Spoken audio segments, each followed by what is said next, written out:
Well, tomorrow and Friday, the National Association of Evangelicals, or NAE, and the Humanitarian Disaster Institute at Wheaton College will host a COVID-19 online summit for churches. And joining us now to talk about that is Dr. Walter Kim, the new president of the NAE. Congratulations, Dr. Kim, and thanks for being with us. Thank you, Wendy. Well, you've moved quickly to put this summit together. Why the urgency? What are the issues that churches are facing right now that they need the most help with?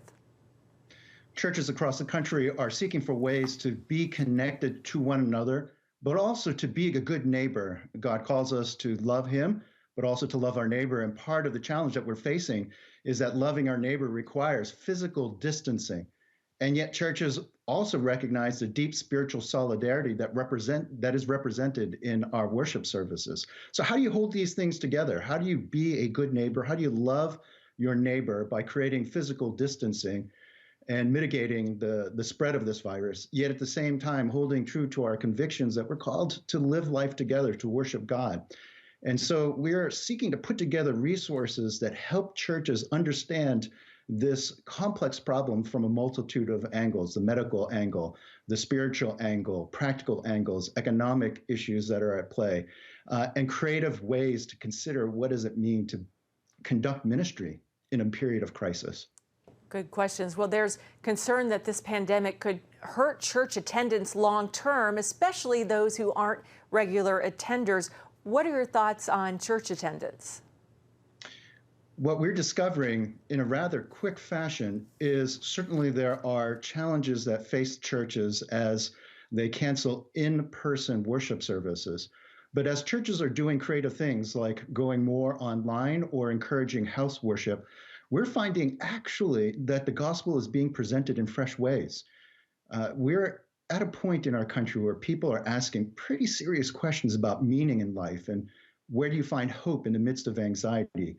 These are questions that open up the door for the gospel.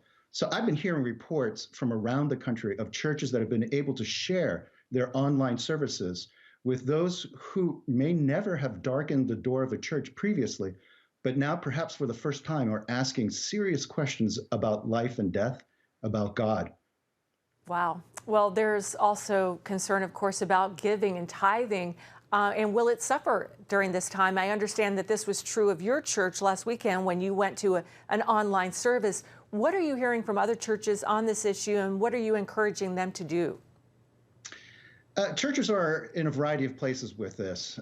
Churches that have online giving as a regular practice or a significant portion of their congregation engaging in that, they're going to experience a bit of a decline immediately, but they'll be able to bounce back. Churches that are in areas of the country where that isn't as available, they're going to have some pretty significant challenges.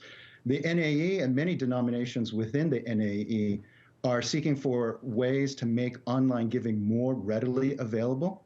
At the church that I currently worship at and lead, Trinity Presbyterian in Charlottesville, there was an initial decline, but people really have rallied. There's actually been an outpouring of generosity as we've sought to bolster our Mercy Fund to make crisis funds available to those in need. So it's a complex issue. Giving will go up, it will go down. We'll try to figure this out together. But I'm really pleased for the resources that are starting to be made available to churches across the country.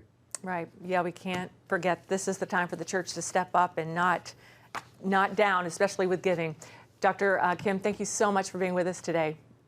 Thank you for having me. Well, stay with us for the latest on the coronavirus as we provide updates on the CBN News Channel and on cbnnews.com.